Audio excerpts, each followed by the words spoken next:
What's happening, guys? Welcome back to the channel and welcome to our first official G80 M3 modification video. And so, once again, this is my 2022 Portimao Blue over Silverstone and Black carbon buckets G80 M3. So I just got this a little bit ago, maybe I don't know, 3-4 weeks ago at this point, and the mods are already starting to roll in. And so as you guys can see here, one of the first mods that I've done here is I've taken this car over to Eastside Auto Spa in Cincinnati and had them do some PPF on the car, as well as a ceramic coating, C-Quartz Finest Reserve on the whole car, and it looks phenomenal. As you guys can see here, the car looks absolutely phenomenal. Highly recommend getting a ceramic coating if you've never done one before, because it just completes the whole car. I mean, it takes it to a whole new level, and especially C-Quartz Finest Reserve is one of the best coatings you could do out there, and the gloss level is insane. So like I said, I guess that was kind of the first modification on this car. The entire front end has paint protective film. It's got SunTech film, so the whole front bumper, all of the black shadow line trim all the way around, the side skirts, the hood, fenders. I've got mirrors done. I've got carbon roof. What else? Let's see here. Like I said, the side skirts down here on the bottom. We extended this because BMW does put a piece of PPF up to about here, and so we extended it all the way up to here, and then we also have PPF down here in this section. And then once again, all of the shadow line trim, basically all the black trim. I even had them do this upper part. I didn't have them do the lower because I'm likely to change that to something carbon fiber. So didn't want to spend the money on the center part, because this is one piece and then the center piece is one piece. So skip that. The whole car was paint corrected, obviously, as well. And then like all this trim here,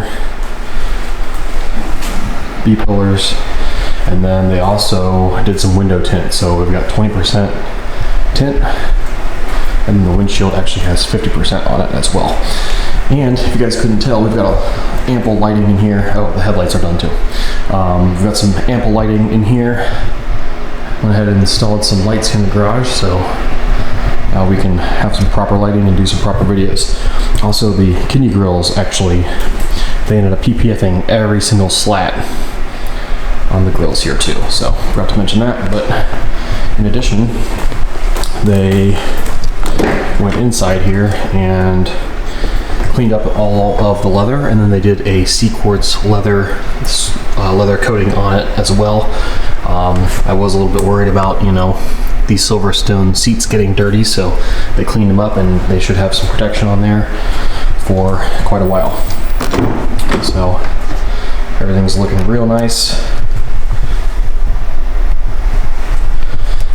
Additionally, the wheels and the brake calipers also have ceramic coating, so all of the coating on the car is C-Quartz Finest Reserve, even the windows. So everything is protected, and you know, we don't have to worry about cleaning this thing. It should be pretty easy to do as time goes on, so that's great. So I guess if you want to call that a modification, that was the first mod on the car, was protecting it and doing some window tint. But if you guys can't see behind me, a little hint of what's to come, we've got some parts that are starting to roll in. But for today's video, we're actually going to be installing a winter setup on this car, because again, this is my daily driver car, and so you know, I want to keep the stock ones with the brand new tires and everything on it. Michelin Pilot Sport 4S's on there. So what I did was I picked up another set of wheels. So these are stock 826 M wheels. So this also came from a G80 M3. As you can kind of see here, they're a different color. They're not quite orbit gray. They're actually custom powder coated, you know, a dark anthracite. And I had Eastside Auto Spa also put on some brand new Michelin Pilot Sport All Season 4s on here. So same exact tire sizes as stock, and same exact wheels, just slightly different colors. So we're going from the two-tone to gray. So This should get us through the winter, and it should look good while we're doing it. Additionally, for today's video, as you guys can see here, the wheels are pretty sunken in. So we're actually going to be putting on some wheel spacers from Future Classic.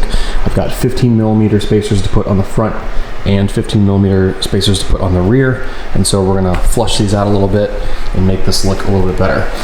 Additionally, I do have some other spacers here. I do have 13s as well as 10s here as well. So just in case the Future Classic 15s are too wide, because eventually we are going to lower this car, and for the time being I will be on stock wheels, and so if we do have some rubbing problems, I do have some additional spacers just in case.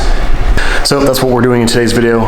Future Classic wheel spacers, 15mm all the way around, as well as the winter wheel setup that I have here. So let's get on to it. All right, so first things first, jack up the car, remove the wheels. And the wheel bolts here are gonna be 17mm, so I'm gonna go ahead and use my little trusty DeWalt and get these off.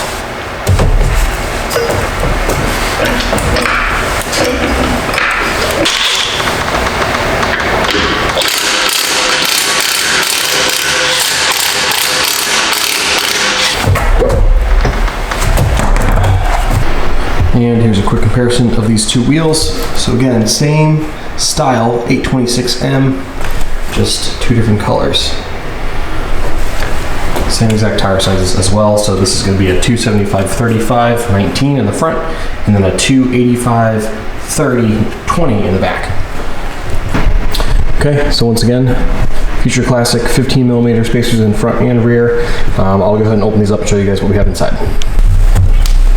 All right, so if you guys want to purchase these, you can buy these from Future Classic. They are for the G series here. It's going to be an M14/125 bolt, and so you can buy these from I&D Distribution. They have different sizes, but these are my favorite wheel spacers because they come with everything you need. So they give you a little bit of anti-seize here, which we're going to put on the hub. They give you replacement bolts for the rotor because these actually get attached to the rotor. That way it gives you a nice tight seal. They give you a little brush here to apply. We also have replacement wheel bolts because, as you guys can see here, these are much longer to accommodate for the spacer versus one of the stock ones. You can see how small and dinky these are compared to the longer ones here. So new spacers, these are also going to be 17mm, and then the actual spacers themselves, super high quality. I mean, I've had these before in the past on my E92, and they're just amazing compared to other spacers in the market. And as you guys can see here, they cut out little areas here on the actual spacer in order to save some weight, which is nice, but they'll go in just like that. And then you'll see that there's these two small ones here. These are for the rotor bolts that we're going to be swapping in. So these are going to take an Allen. I think this is a, not sure what size that is. I'll get back to you. But replacement bolts, again, sticker. They give you instructions here, and here's the other spacer. So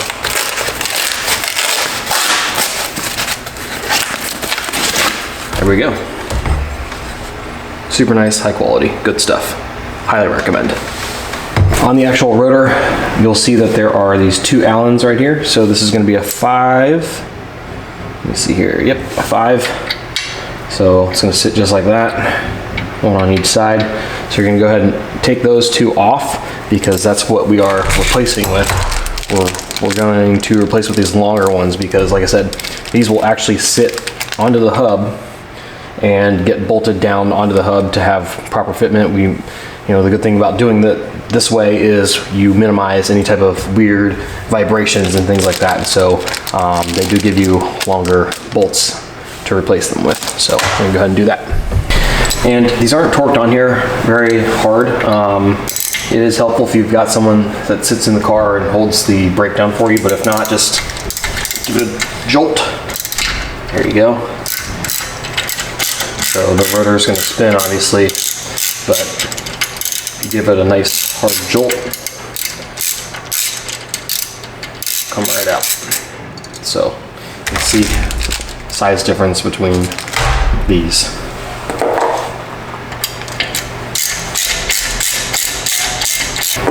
Okay, so now what we're going to do, we're actually going to take the anti-seize here that they provide, this little tube here, anti-seize, and then we're going to take our little brush, and what we're going to do is apply it all the way around, because we don't want this to get stuck. These tend to stick onto the rotor, so if you put a little bit of anti-seize around it here, it'll prevent it from happening. So a little preventative maintenance type thing there. So go ahead and put some on. I personally don't think they give you enough of this. The important part is to get it on, you know, these little contact points.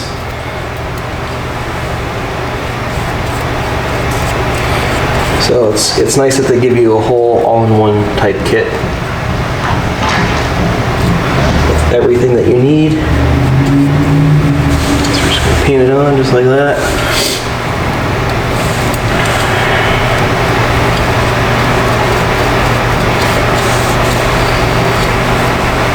All right, just like so.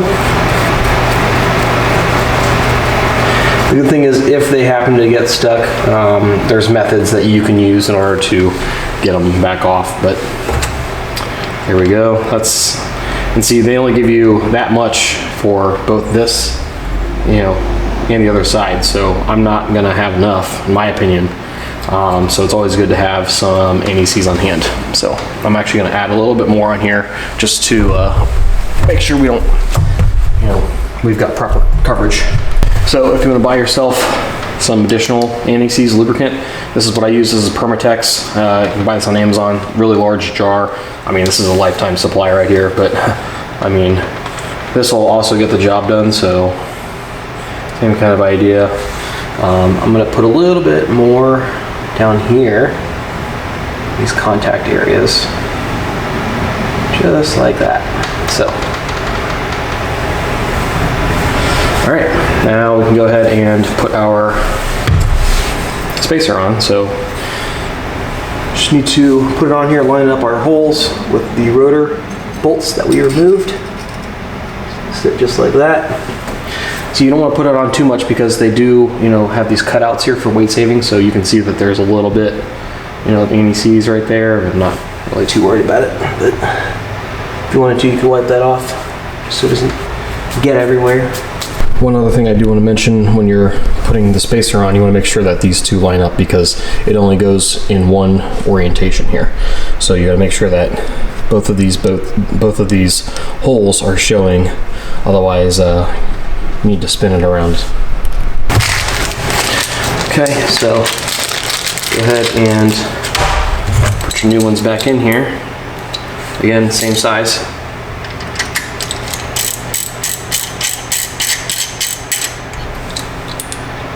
Get them started and tighten these down. Don't need to be crazy tight or anything.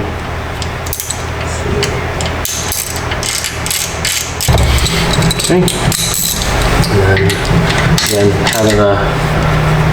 having another set of hands in the car to hold the brake down will help, but I'm just going to tighten these down. Give them a good jolt. So they're not going to come off. Okay, so you don't want to overdo it or anything. And now we just put the wheel back on. Additionally, what I like to do is I actually like to put a little bit of anti-seize on this part of the spacer as well. It does get messy, obviously, but we also don't want the wheel to stick to the spacer. So I'd rather do a little bit of cleaning up if I have to, rather than struggling to get the get the spacer off. All right, so now we can go ahead and put the new wheel on, and we're good to go on this side.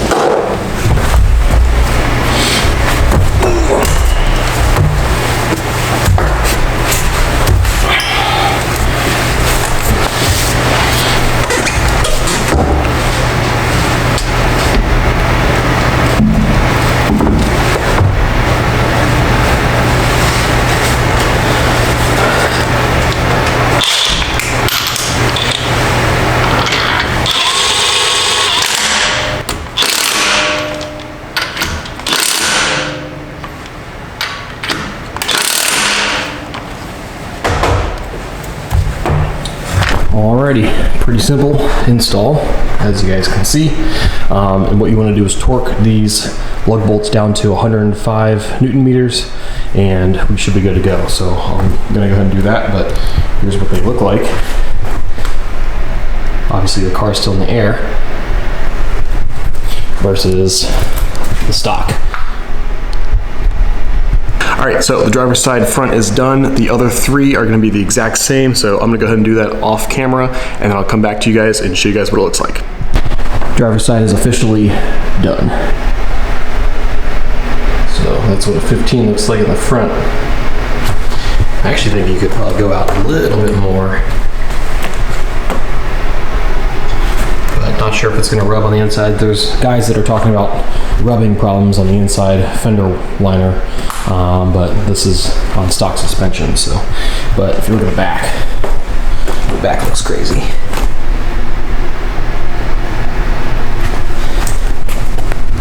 Much more aggressive. Obviously the suspension will settle a little bit more once we start driving it around, but look at that. That's pretty much flush. So that side with the spacers versus passenger side, which is still pretty sunken in. Okay, passenger side is officially done. The whole car's done. I actually really love the design of these 826 wheels. They are a total pain in the ass, probably to clean, but they look fantastic and they fit this car so well. So I'm really glad that I went with the same kind of design for the winter setup. They do look black in here, but they are just a really, really dark gunmetal. And with the spacers and everything, I think this is gonna look really, really nice. And so I do have some suspension for this car that we're gonna be putting on as well. So we'll get rid of that wheel gap as time goes on, but this is how it looks. So super, super nice fitment. And again, the Future Classic spacers are my favorite, my personal favorite. There's a lot of R&D in that because they, you know, try to maximize the amount of weight savings while keeping it, you know, nice and high quality. So this is how it looks. Okay, so very straightforward install. Like I said, you know, the one here that I showed you in the front is the exact same process on the other three wheels. So if you guys have any comments, questions, or concerns about how to do this, please let me know in the comments below. Again, if you're looking to purchase a set of these from Future Classic, I'll put a link in the description below from IND Distribution where you can pick up a couple sets if you want. I'm gonna go ahead and do another modification for you guys. So that'll be another video, but I will put some pictures here at the end of the video to kind of show you guys what these look like outside. So if you guys have any comments, questions, concerns, please let me know. Otherwise, we'll see you guys on the next video. Thanks for watching. See you then.